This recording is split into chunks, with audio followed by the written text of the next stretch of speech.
All right, you're welcome to class again. At this particular time, this is our ethical hacking, certification in ethical hacking and cybersecurity series that we've been having for a while now, and it also continues today. In previous class, we've done introduction to ethical hacking, and we've seen a lot of concepts in that. And in the last class, we were able to do our lab setup. And in the lab setup, this is what is going to actually teach us how to use it. This is going to give you a very deep dive into the ideology of how to use Kali Linux command conveniently, how you'll be able to navigate. So in the previous class, we were able to install VirtualBox. And VirtualBox is a kind of application that is a virtual, is a software that hosts operating systems, different operating systems like Kali Linux, Metasploitable 2, BWAP, Windows 10, Windows 11, and so on and so forth. And in the last class, we showed how we were able to install all this successfully and it's working. So that was on Oracle VirtualBox. And as promised, I said I'm going to be teaching how we are going to be installing these same machines into VMware, because we didn't just have just single one, we have multiple ones. So like the list of the virtual machine applications that we have VMware, we have VirtualBox, we have Cable, and we have the last one. The last one is a hypervisor, that is Hyper-V. So going forward, I'm going to teach two. If by the time you wish to do this research on your own, you might decide to work on how you can install hypervisor. I can boldly tell you that hypervisor is also a very good lightweight virtual machine software.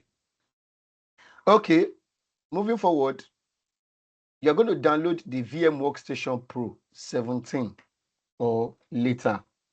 So you're going to extract it by right-clicking, show more options, 7-zip, and you click extract here. Then when you extract here, you get this application here, virtual VMware Workstation. So you right-click on it, click on open.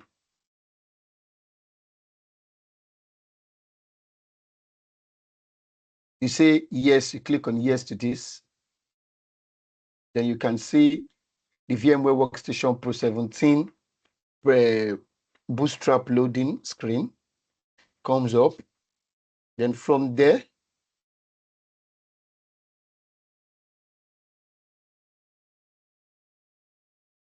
okay, maybe it's still working underground.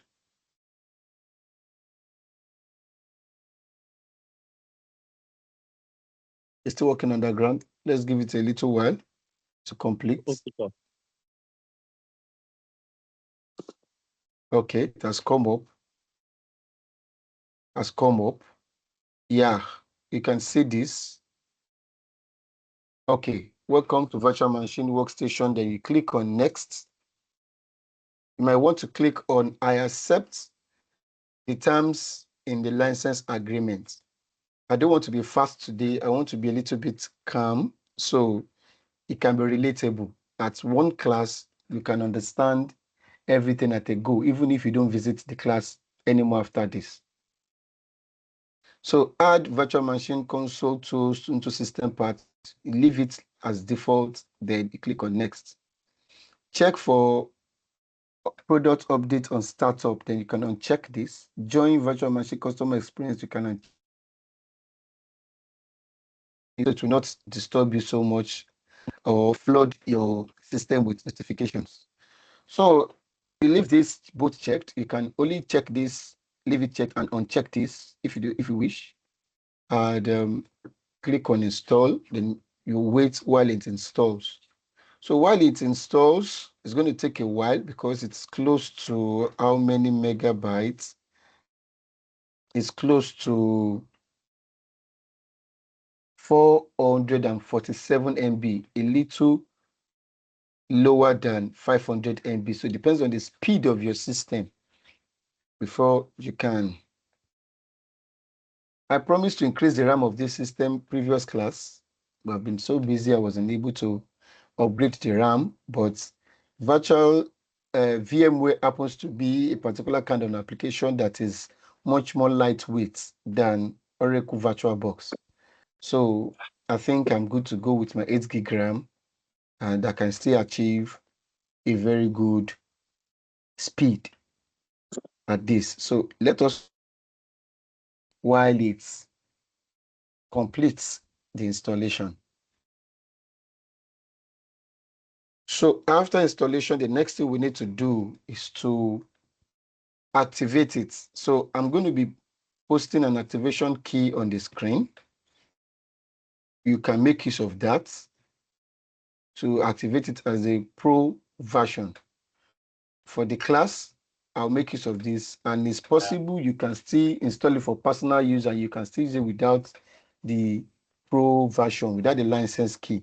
But trust me, some of the features will not be activated. So you need the pro version for the features to be fully activated. So you can click on finish.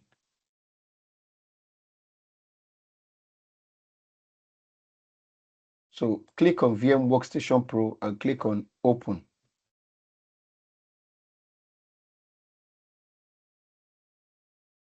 Okay, I guess it's opened because I've licensed it before. There is a particular place you would have, let me see, enter a license key. Yeah, enter a license key. There's a particular place you would have seen that it will ask you to enter this license key. So how I'm able to do this, if it does this same thing for you, just click on help and click on enter license key. Go to your license key, copy it, and paste it here, and click OK. Then it's fully licensed. It's fully licensed. Can you see status? Licensed. Status is licensed. So now we can do a whole lot of things in this place. So the other ones that we did in the previous class using Oracle VirtualBox, you were noticing we were clicking on new file or new. Let me show you. Like there were a lot of settings. We need to set something to expert mode.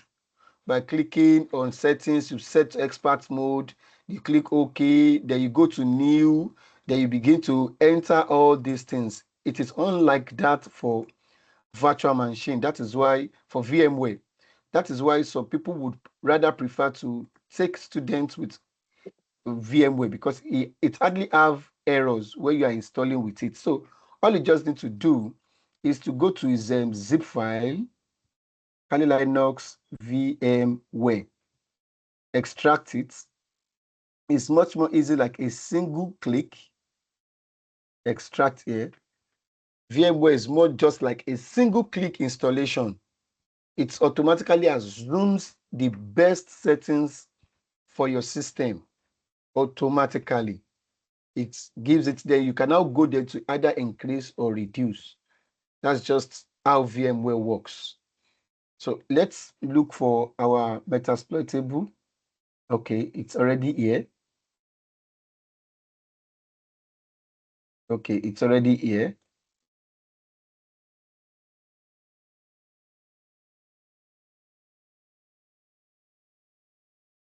While we hold on for this. So I'm going to be installing only Kali Linux and Metasploitable, test the machine, then we move into our next module. I don't want to rush the class because of it's for beginner level.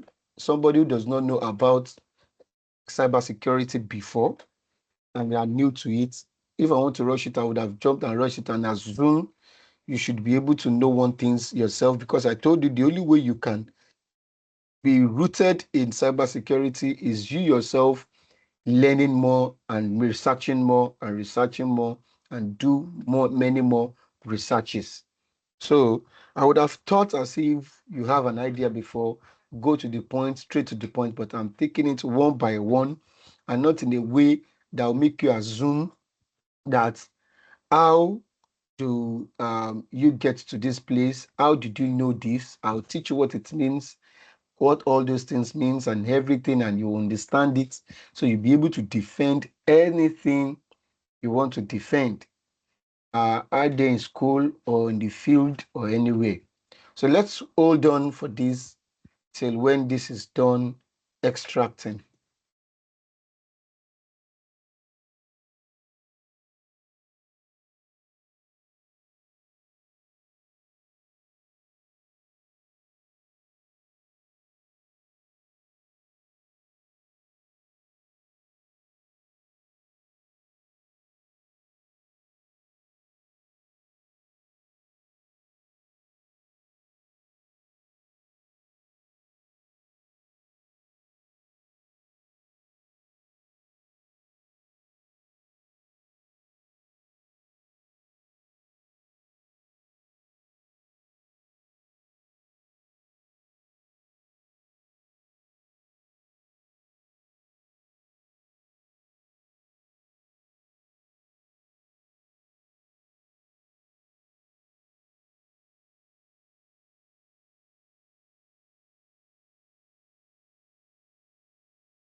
Hello? Hello, sir. I'm going to be cutting this place off. It's too long. If you notice the video I did for that one, you notice our class was over 2 hours. You Yes. remember? So Yeah. I edited it, I cut some places off. So that's what I'm going to be doing for this one too. I'm going to be cutting this extraction that is just going to be less than 30 seconds. Then the extraction looks as if it's done. And Okay, sir. we skip off. So that one I was showing loading the last time, all those things I cut them off, all those loading. I cut them off. Even where I was typing my username and password. I want to do that video for how to install Windows on virtual machine again. I want to do it because I later noticed that the ISO I used was the wrong one. So I want to download an ISO from the site I give to you, and I want to install that. I'll just do a separate video, record my screen, and upload it on YouTube. Then you can watch that. But that doesn't mean you can't use the one I used. The only reason why I don't want to use it is that I registered my email, my Gmail password and everything, and I don't want it to be like that. Okay, sir.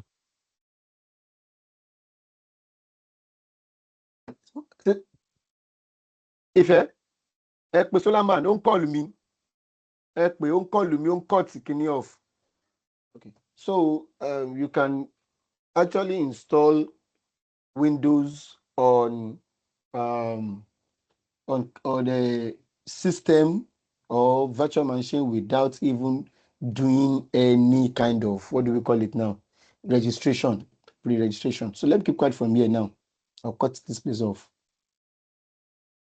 Okay, sir.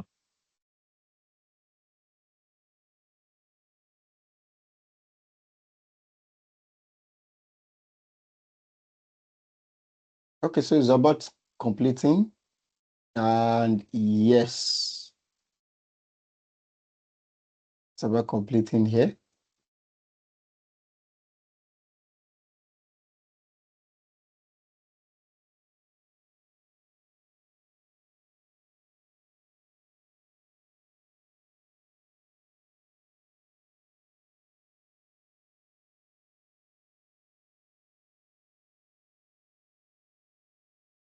Okay, now this is a good one.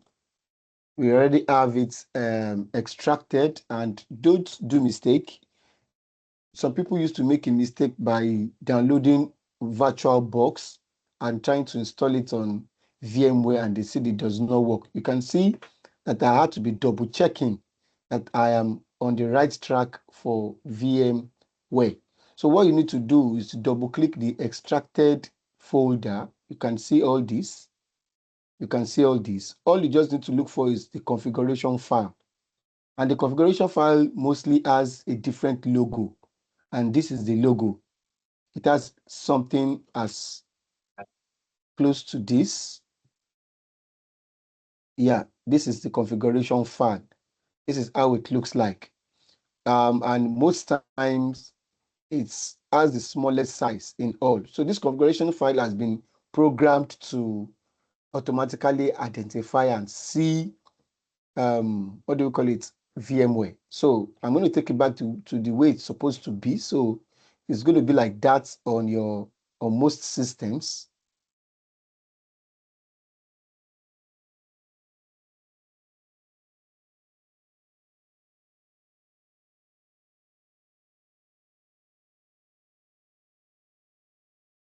Okay.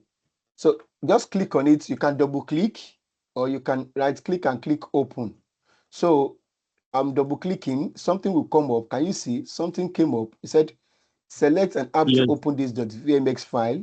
Click on VM workstation and click on possibly always, since the file is for virtual virtual machine, which is VMware. So automatically Kali Linux drops into this place automatically. Kali Linux drops into this place. So all you just need to do is to come here and begin to edit the settings. If you wish to edit the settings, then you begin to give 3 gig. You see, this is about 3 gig. This is about 2 gig. Then I can change this to 3. And change this to 3. That is all the installation for VMware. You can come to the processors. You can give it number of processors. Can you see it has automatically added? It has already gotten that my total processors is 4, and it has added just 2 cores.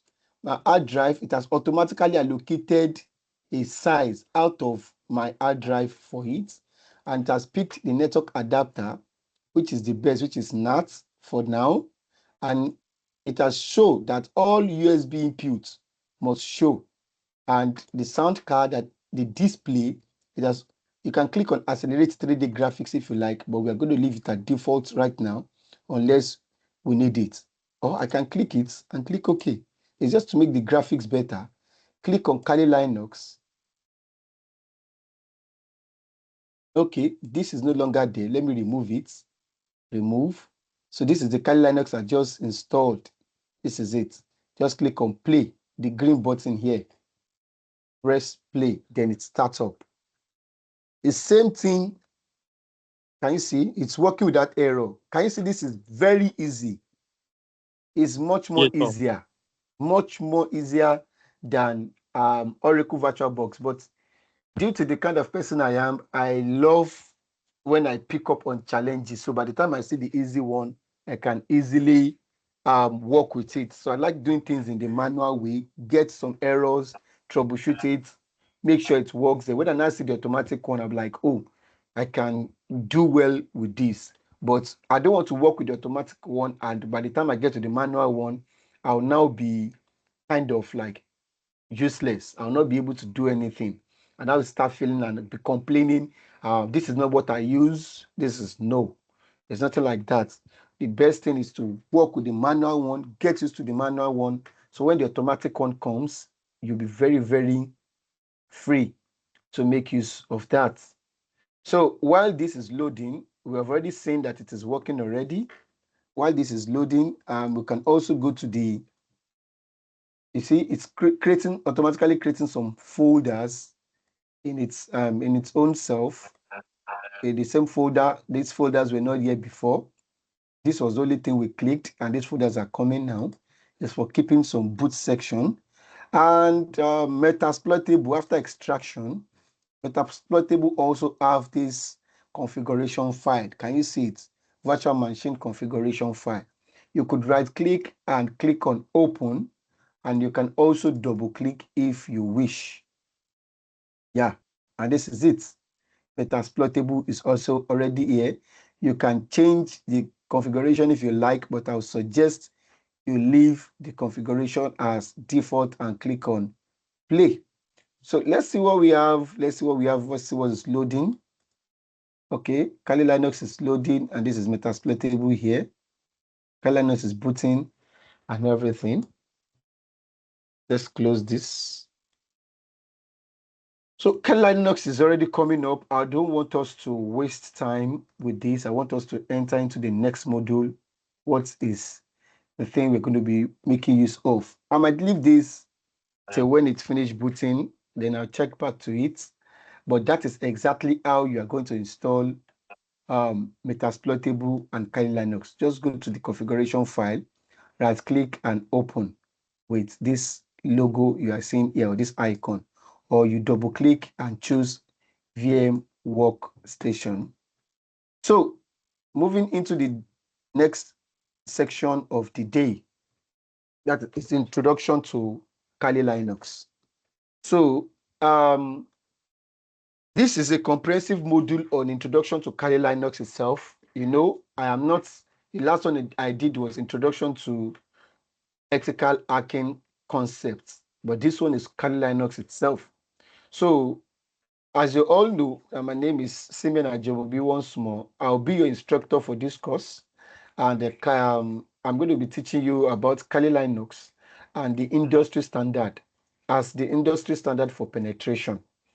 And I'll help you to easily master it, the essentials, and all the things that are required of Kali Linux for aspiring cybersecurity experts, especially offensive side, also known as the red team, which are popularly known as the ethical hacker. So by the end of this course, the end of this module, you'll be able to have an hands-on experience with the Kali Linux environment and the essential command line for operation. And trust me, this might be the whole knowledge that you need to be a very good ethical hacker. You might not need any more, or you might just need few more, depending on the research you are making. I'll try to simplify this as much as possible. So let's get it started. So what is Kali Linux? Don't keep talking about Kali Linux, Kali Linux, Kali Linux. So Kali Linux is just a normal operating system, just like I mentioned in the previous class. That is just like a normal operating system, but its purpose is built for security professionals. Kali Linux is purposely built for security penetration officials, for security professionals and cybersecurity experts. So unlike Windows that we all know and we are used to, Mac OS, which are designed for general use, general purpose, you can install Microsoft Word, you can do anything, you can even install Photoshop and Corel Draw graphics, do one or two things, play game, and do one thing or the other. But this one, which is Kali Linux, comes with a preloaded tools, like hundred of tools specifically for penetration testing and ethical hacking. In its real name, we call it the red box. The red box. So Kali Linux is a specialized Linux distribution designed for cybersecurity professionals, ethical hackers, penetration testers, and digital forensics experts. So what does Kali Linux contain? Or what are the 100 tools? What are the things its tools is used for? So number one, it is used for penetration testing. It is used for penetration testing, like I explained in my previous class, the difference between penetration testing and ethical hacking. So it is used for penetration testing to scan, to access a particular organization. You're going to be seeing how we're going to be scanning in this one. We're going to be seeing how we're going to be scanning a particular target at a time. So it helps us to scan, it helps us to get detailed information about a particular target that we can gather information about that target and know if there's any vulnerability in that let me say that box, or in your victim, or in your organization that you are testing. It helps you to discover it, and after discovering the vulnerabilities, you know what to do, or you might even penetrate it. You might even exploit the vulnerability you discover, and that might help you to be able to write a detailed executive report. Because the main purpose of penetration testing is the ability to be able to write a very detailed, understandable, and relatable report that you can submit to the management for them to increase what they are doing. So one way or the other, that helps them to increase the stance of their security in one way or the other. So it also goes for vulnerability assessment and so on and so forth. You understand? And it's also good for network scanning. It's also good for network scanning, and we also use it for password cracking, for wireless network analysis like Wireshark, password cracking like Hydra, vulnerability assessments such as WhatWav and the Nessus, network scanning such as Nmap, digital forensics, and so on and so forth, web application testing such as Bob Suits, and so on and so forth, and simulating a real-life cyber attack. So it is maintained by Offensive Security. That is the name of the company that that is building Kali Linux. It's called Offensive Security, a cybersecurity company known for penetration testing, training, and certifications. So unlike normal operating system, such as the one you already know, which is Windows, macOS. Kali Linux is built specifically not for personal use, not for general purpose use, but for security system, security testing, and ethical hacking activities. So in the module today, the main objectives is you should be able to get yourself acquainted with hands-on experience about Kali Linux and get yourself used with the Kali environment, especially focusing on how to use the command line interface. Like I mentioned in the last class, we have two types of interface, the GUI and the CLI. The GUI, which means the GUI, is the graphical user interface, which Kali Linux also have. But most times, CLI is what we use to carry out our most important tasks, or most tasks of all. We make use of the CLI, because when you are hacking or you are testing your victim or you are testing your box, that is the company you are trying to pen test, you don't hack into your victim by using a beautiful graphical user interface, though that is coming into existence at the moment. But what you do is that you gain access by using command prompts, and you exploit everything you need to see. You list the files that is there, you copy the files that is there into another folder, you delete the file that is there by using commands. You get it for yourself, you upload it, and bam. Imagine in Kali Linux, you want to open the Firefox browser. We don't even double click on the browser. We just go to our command line and type Firefox, and Firefox will open. You want to open duckduckgo.com. You type Firefox space duckduckgo.com, and DuckDuckGo will open in Firefox. We don't go to the icon and start clicking. So, as a penetration expert, as an ethical hacker, you really need to be able to make good use of your CLI.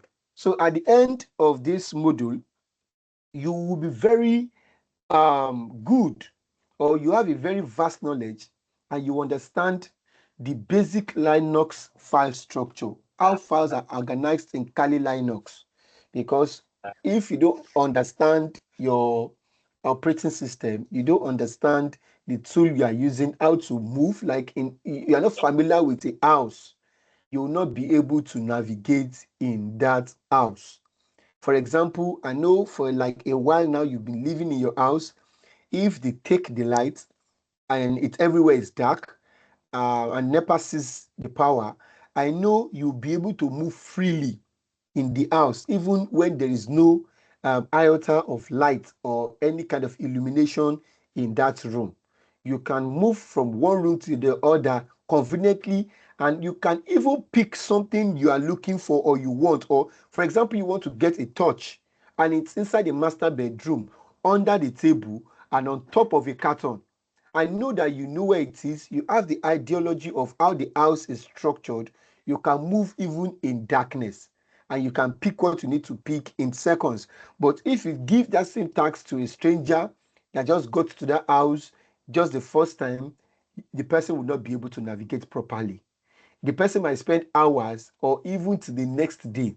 They will catch the person there. I say, what are you doing?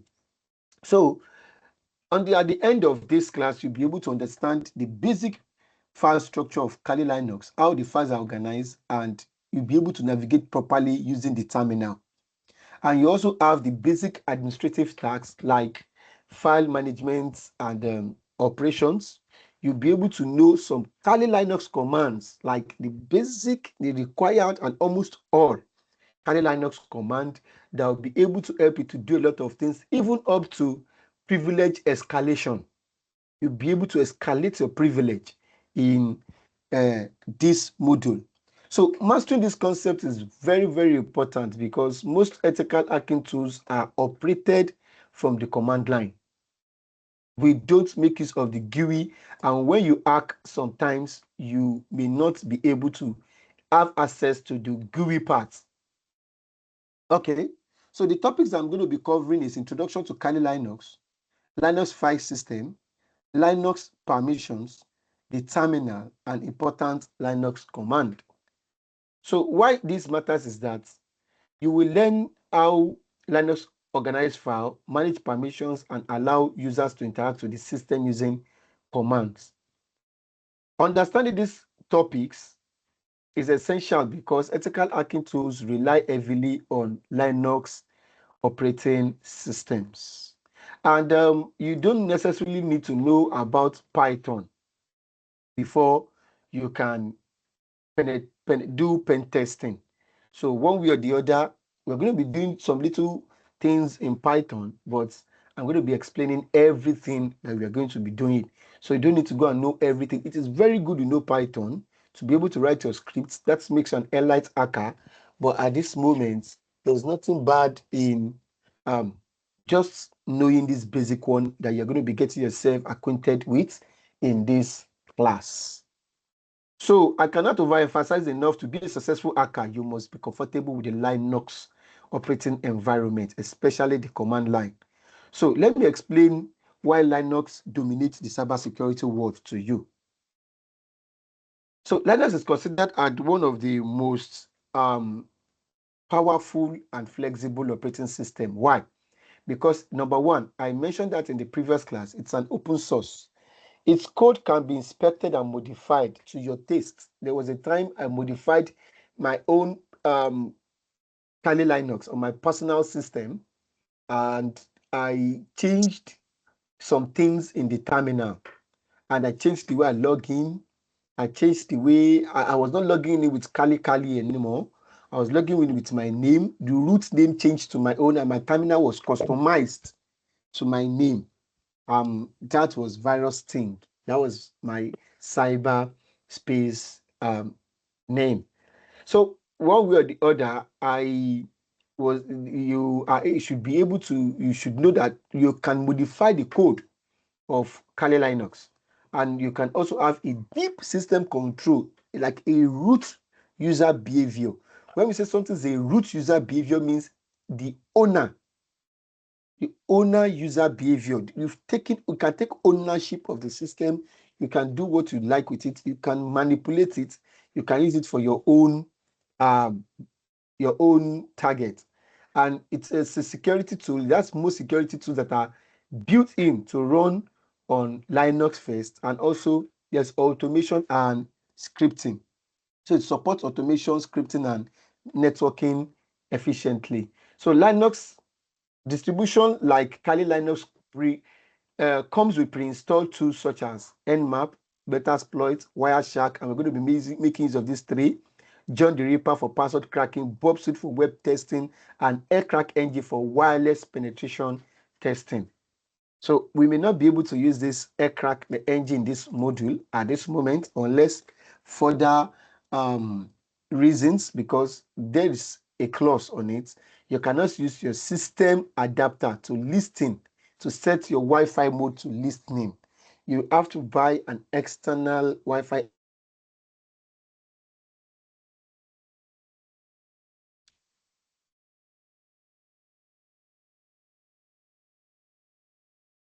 Hello.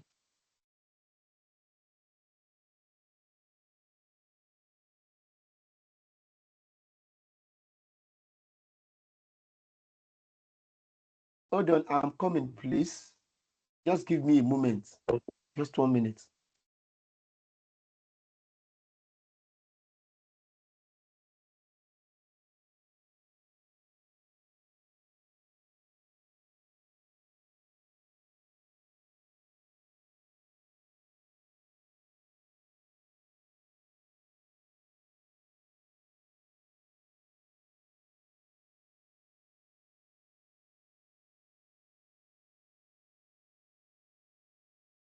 I'm so sorry about that little break. I need to attend to something very fast. Okay, major Linux operating systems. So we have some major Linux operating system.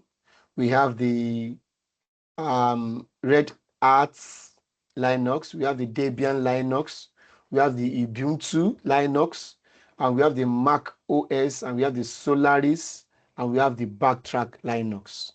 So before talking about Kali Linux, let's look at the major basic Linux distro. You remember when I was installing Linux or something, when we were doing the lab setup, there was a time I was telling you at the OS version, choose Linux. At the distribution, I was telling you choose Debian. If you remember, I was telling you choose Debian, Yeah. Debian 62. And there was a particular time I was telling you choose Linux for Metasploitable, and I was telling you choose Ubuntu, Ubuntu 32.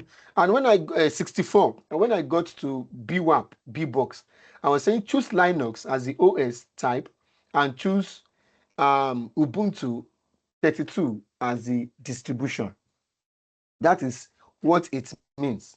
So a Linux distribution or distro is simply a version of Linux customized for a specific purpose. So when you say Red Hat is mostly enterprise and server administration environment. When you don't use Linux server, you use Linux Red Hat. Then we talk about Debian. Debian is a stable and secure Linux distribution widely used in open source development. While Ubuntu Linux is one of the most popular Linux distributions designed for desktop users and beginners. So we have Mac OS, the operating system used on Apple computers, is based on Unix. You might be shocked to know this. That is why sometimes it does not hang like Windows. So it is based on Unix, which shares similarities with Linux. And Solaris also is used in large commercial and enterprise environments. And Backtrack Linux is an older penetration testing distribution that eventually evolved into Kali Linux. So let's look at the Linux basic file structure. Are we together? Yes, sir. Okay, let's look at the Linux basic file structure. So at this stage, I need to start up my machine. Let me see if this is open. Okay. Let me power off this. But that is how to install virtual machine. Sorry, VM workstation. Let me open my favorite Oracle VirtualBox. I do use VM workstation sometimes also, but you can see the way this one responds. Click on Start. Let's power on our Kali machine. So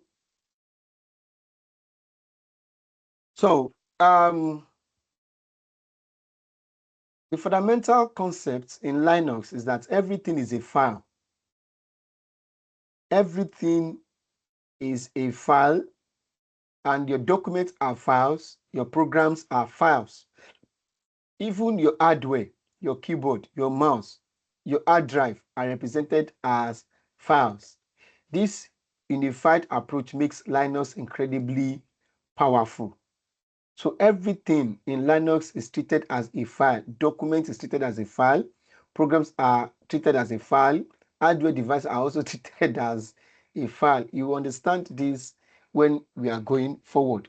So all files in Linux are organized under a single hierarchy directory structure. At the top of this structure is the root directory represented by the forward slash. So when you are at this place, you are at the home directory. It is called the root. For Windows, it is C.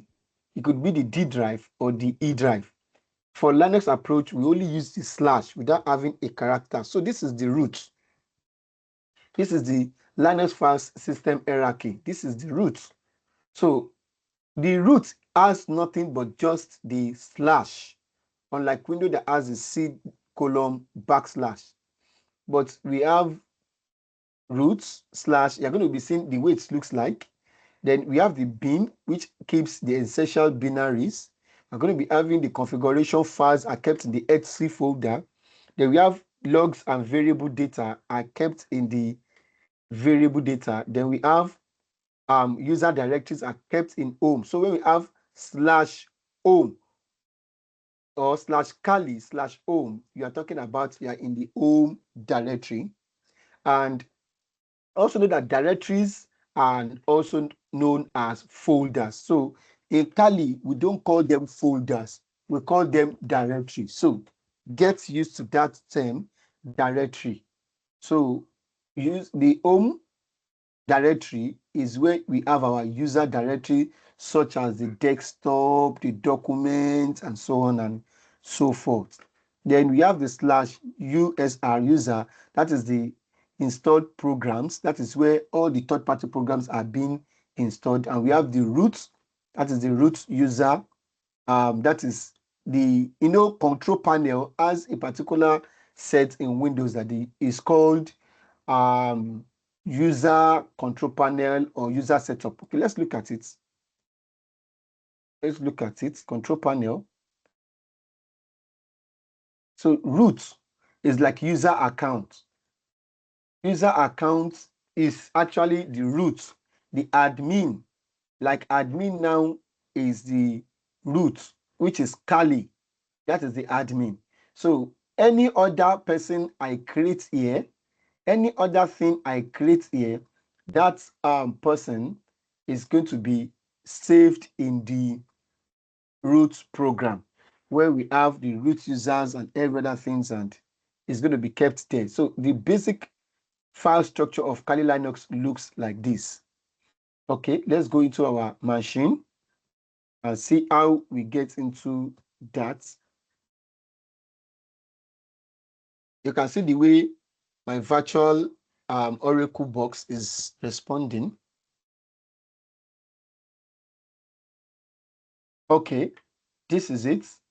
It's already working. So to get into our basic file structure, click on File System and click on Open. Then this is what I'm talking about. This is what I just showed you in this place. This is it. To see it better, we have Kali, we have computer, and we have the file system is what I want to explain. This is just the normal slash in the file system.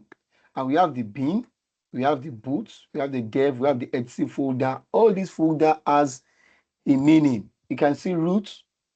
You have to have the admin privilege to be able to access this, and so on and so forth. So all these folder, if you understand what they do and what you are looking for, you'll be able to navigate perfectly into this folder structure. This is actually the file system of Kali Linux. This is the slash, which I just showed you,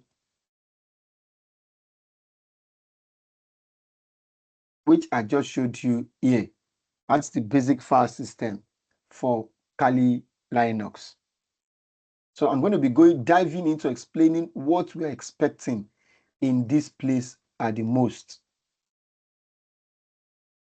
So when we have our /net folder, that is, we're talking about in this place. When you look at net folder, okay, some folders are maybe by default hidden. You have to use some commands in Kali to bring them out. You'll be seeing that. So when you have this /net folders, it is a mount point for remote network. That is why we can't see it for remote network. So when you have /network, all your network configuration files are saved in this place. So it allows access to files on the other machine over the network. So we have another one called the optional folder.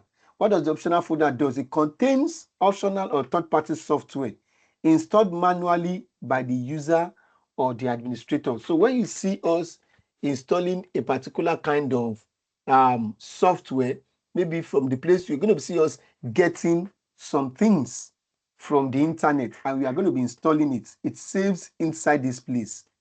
It does not come by default. Any software that does not come by default saves in the optional folder. Then we have the etc. I call it etc.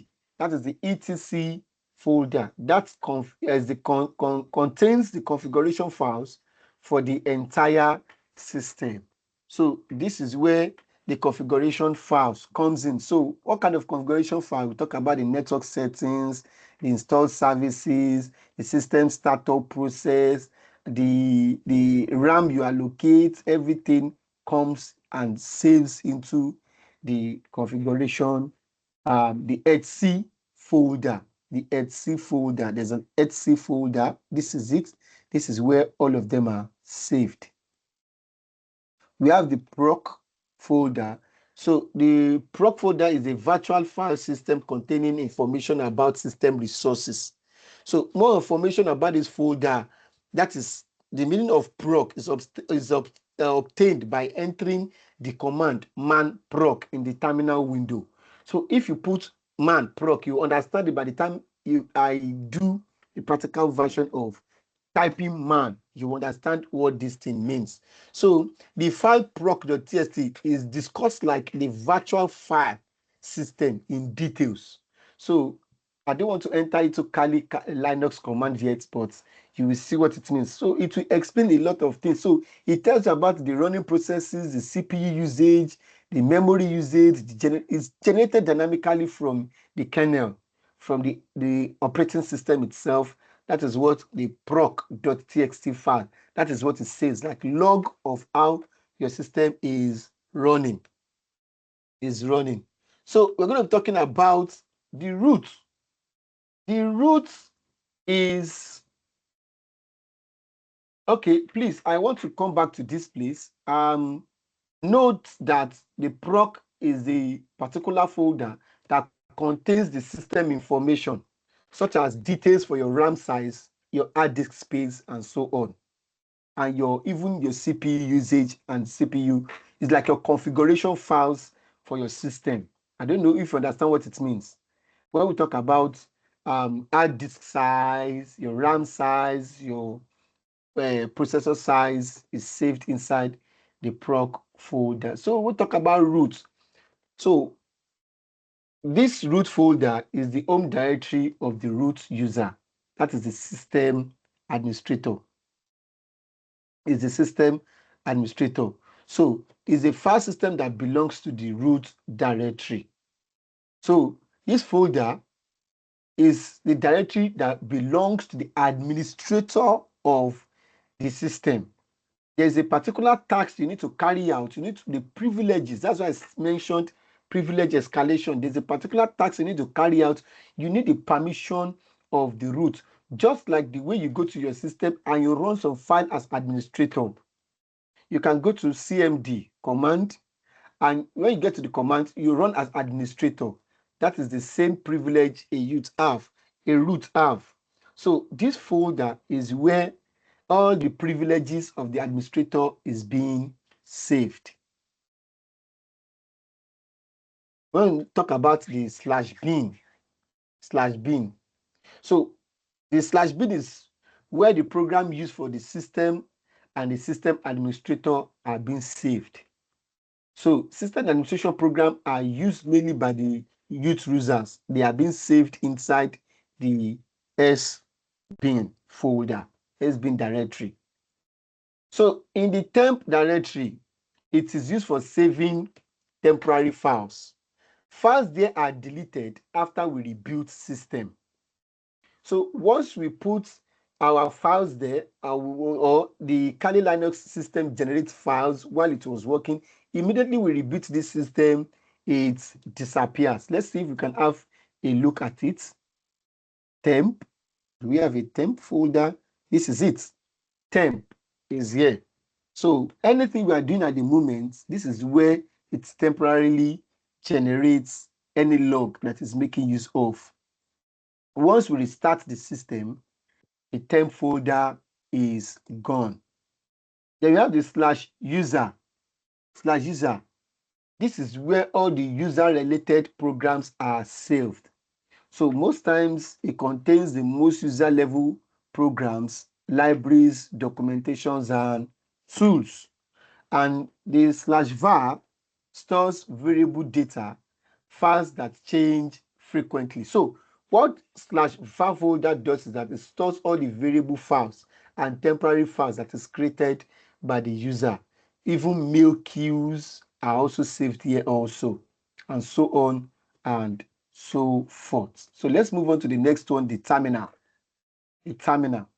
So the terminal emulator is a program that allows users to interact with the operating system using a text-based like command instead of a graphical user interface, such as for Windows is command prompt or the PowerShell.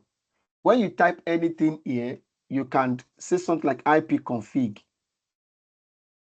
Then you can see the information, the IP of this system, and you can clear it, clear. Okay, CLS. CLS is for clearing screen. It is Kali Linux that uses clear, pardon me. And you can do a lot of things. You can flush your DNS. You can say ipconfig /flush DNS. This one will flush your memory temporary cache and make it to be able to browse again. So all temporary websites pages that are saved temporarily will be flushed off. And you can say net user. Net user. All these things is something you can make use of. Net user. Okay. Maybe I need to escalate my privilege by opening it as this thing so you can see all these informations can come. So one way or the other, emulator, or let me say terminal emulator, is a text-based command instead of a graphical interface, just like the way we are doing it. I can try to get my system RAM size, my system hard disk space by doing some command prompts here, by running some command prompts, maybe like disk parts, disk check, disk check, and every other thing. And you can, I wrote pack. You can see all what it's doing. Can you see disk parts? Then I can list disks. Can you see list disk? Yes, sir. Imagine command prompt. I'm using command prompt to check how many gig my system has and which one is online. Can you see? I'm using 250 gig and my partition is GPT partition. I'm using that. Do you know we can do the same thing? Instead of using the terminal, we can do the same thing using our normal file system. Can you see? This is just what I just checked now. Yes, sir. Yeah, exactly. So instead of doing this, I can do that with a command line system. So terminal emulator is what we use, and this is example of how a Kali Linux terminal emulator looks like. So root means, when you see something like root Kali Linux, it means root is the current user. Kali is the system host name, that is the present location where you are, and current directory is home. And when you see hash, it means you have a root privilege. Hash means a root privilege. $sign means you have a normal user privilege. Don't forget what I told you. What does root means? Root means system administrator. So when I keep hearing me saying root directory, I'm talking about the system folder, system administrator folder. That is what it means. So when you see hash here, you're going to see everything. When you see hash here, it means you are making use of the system administrator privilege. You can run anything on I command. On any command you run at that particular time, you see a hash, it's going to work. And when you see, but it's going to ask you for password. But when you see anything in $sign, it's just something you can just run, just like the way I'm running some things right now and in my command prompt. So note, in Kali Linux, the terminal is one of the most frequently used tools for running penetration testing commands. So we need to be really fervent with what we know how to do best. You need to know how to use what do we call it now? The terminal very well, because the terminal is the text area where you can get things done.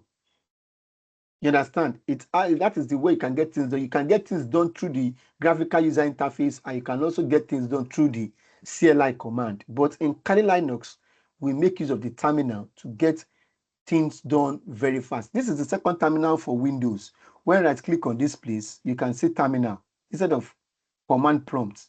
Terminal. Let me go terminal admin. You can see administrator Windows PowerShell. That is what is writing here. Administrators Windows PowerShell. Administrator. I've elevated my privilege at a particular time. So that is it. So going forward, we are going to be entering into practical from now on. From now on, the practical is starting. Let's see how many commands we can make use of before the end of this class. So enough theory. It is time to get our hands dirty with some little codes, running one or two programs. And I would love it if you can move along with me, or you can listen or visit this video for later and see how you can also get better in making use of some Kali commands to be able to run things. So we're going to learn the essential, the most useful Kali Linux command that ethical hackers use daily. So I'll introduce each command with its meaning, real-world use case, the syntax, and the examples that we can practice with. So command format is going to be coming with each command line will be introduced with the meaning, what it stands for, real-world use, why ethical hacker uses it, syntax, how to write the command, and practical example, and we see it in action. So this is all I am going to be working with. 1, 2, 3, 4, 5, 6, 7, 8, 9, 10, 11, 12, 13, 14, 15, 16, 17, 18, 19, 20 commands. 20 commands. So one way or the other, I'm going to be looking at the sudo, the add user, user mode, pwd, cd, ls, and some ls has also some sub ls command, mkdir, touch command, nano command, the cat command, the chmod command, the chown command, the cp command, the rm command, the mv command, the if config command, net starts, and top command, who am I command, and man command. And man also has subdirect sub commands, and who am I also have some sub commands. So follow along with your Kali machine and let's type each command ourselves.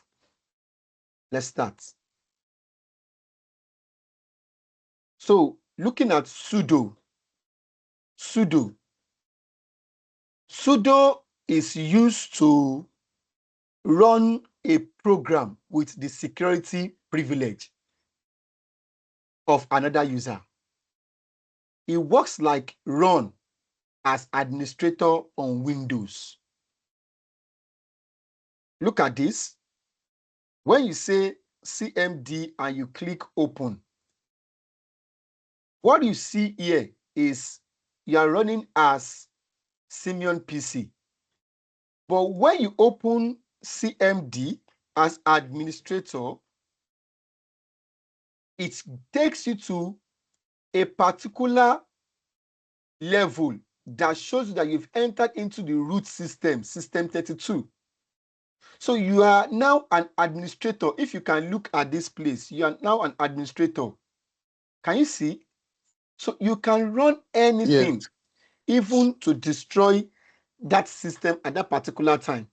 So that is how it works. It's when you hear me say sudo, that means I'm talking about super user. Do this for me. Are you getting me?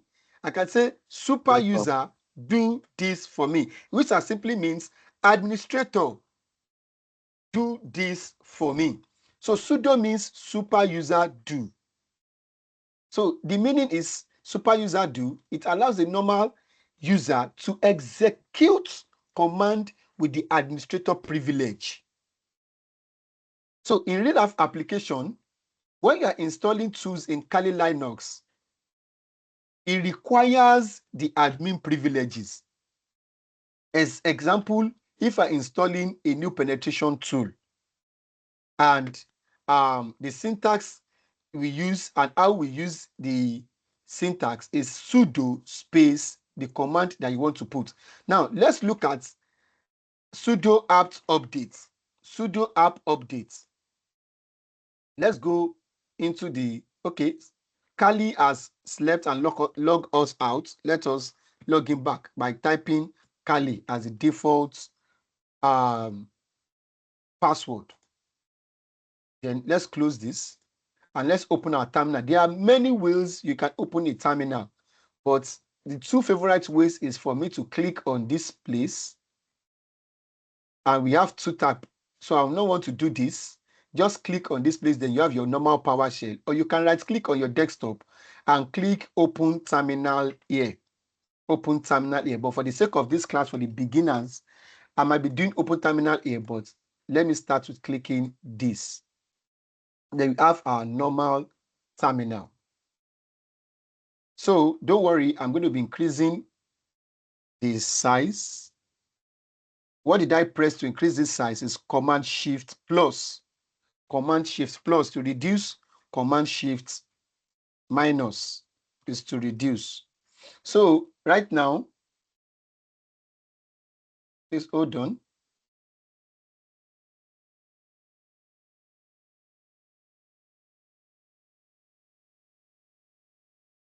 Okay, I'm on.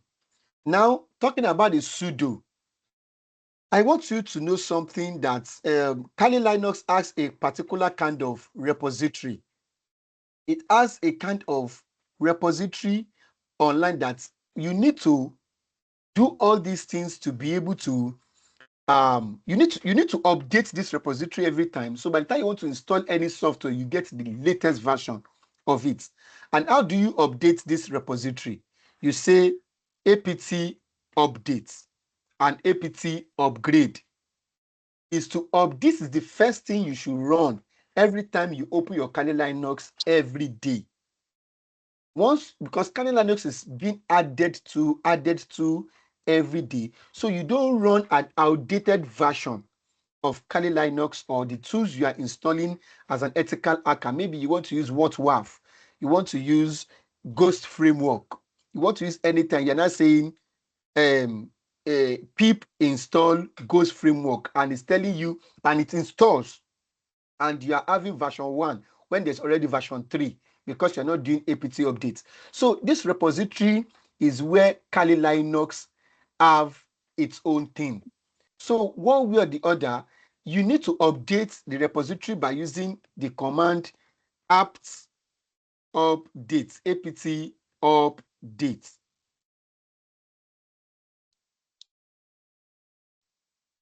When you press enter, you see what is giving you. Error, permission denied. See, permission denied. Permission denied. Why is the permission denied? Because you don't have the privilege to run it. Like I explained in this former class. Can you tell me the name of the symbol you have here? What is the name of the symbol you have here? Sir? Hello, are you there? What is the name of Yes. this symbol? This one. Is dollar sign? Is it dollar sign? This is a dollar sign. Dollar sign, yes. Now, I told you that when you see a dollar sign, what does it inquire? What does it mean? What does the dollar sign mean?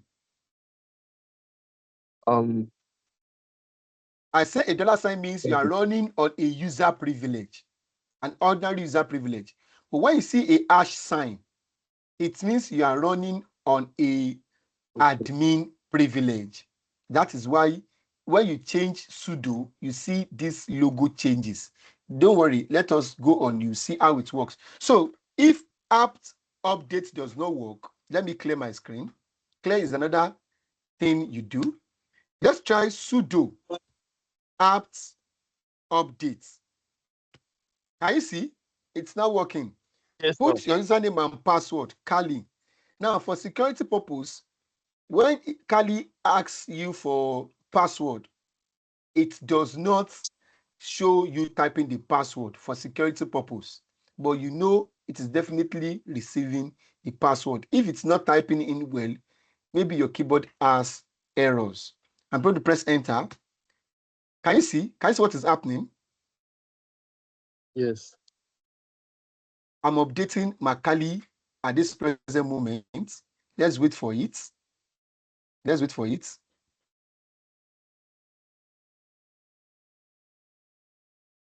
So explaining this means I have forced this apt update to go through a particular privilege called the super user do Okay. updates. That is why this could work. Before you install any software, before you work anything on Kali, always do your update, but it's required you can do it only just once. After we have sudo app updates, we You mean also once have before you start using it? I'll be like once regularly. once before you start using it for that day. For You that might day. not, yes, you might not, you might do it today, and there might not be any update today, and you think you've done it yesterday. Maybe the next day you just want to install a particular file. You don't know, maybe over the night there's an update already. You understand? It's every day. Every day. So imagine I just installed this 3 days ago. See how many packages I was able to update. Yes. Can you see them? So what does this thing Yes. do? Sudo app update does not install the packages, but sudo app upgrade does that. If I say app upgrade, it's not going to work. Can you see? It tell me, are you root? Yes. He's asking me, are you root? So what should I do? I need to do sudo apt upgrade. Then it's going to upgrade this 1,701 packages. I don't know if I should do it or I should leave it. Let's do it. Then it's working, it's calculating. Can you see? See everything it's going to do. You need to press Y. See, it's already downloading. Now it's downloading what you do. So to every time you do sudo apt updates, you must follow it sudo apt upgrade. So sudo apt update means search, do we have? If you see 0, then we don't need to do an upgrade. But when you see you have 1,000 files, you have 500 files, you have 17 files that are ready to be downloaded, then you can run your upgrade. Can you see? My files are updating to the most recent version at the moment. My files are updating to the most recent version. Let's hold on.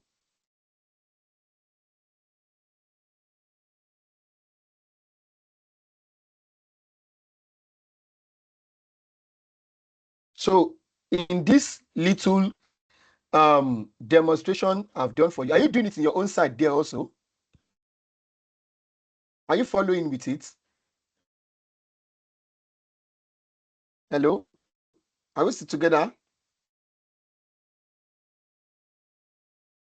Hello? Are we still together? Okay.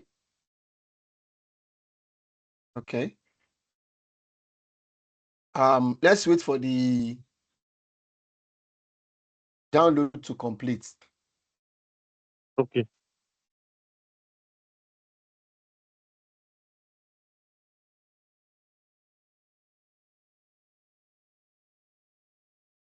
Let's wait for the download to complete. You can see the size of what is downloading. I don't want to do it before, but I need to show you so you can see. It takes time. Let's wait for it.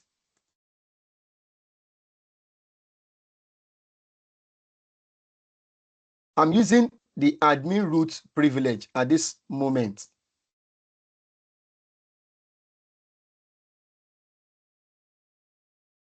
So this is telling you that I can install a third-party software by using the privilege of sudo command.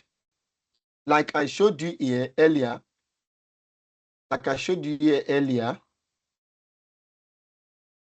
it comes with sudo command.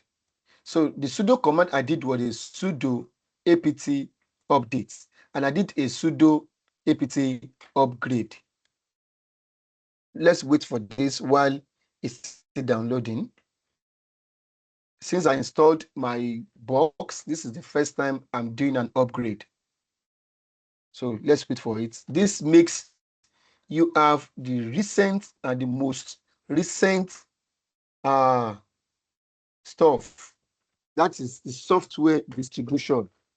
You have the most recent software distribution downloaded to your file system.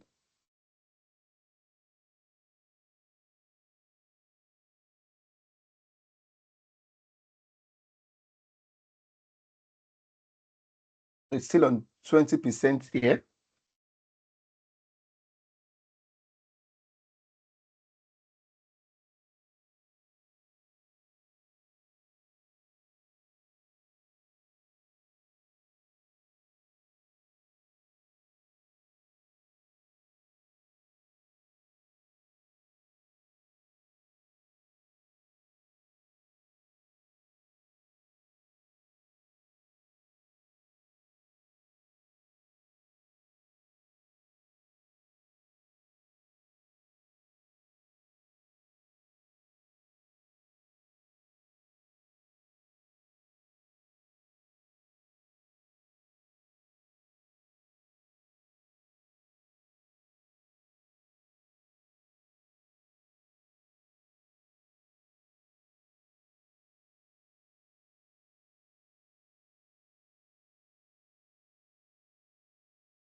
Please check your chats and respond back to me, please.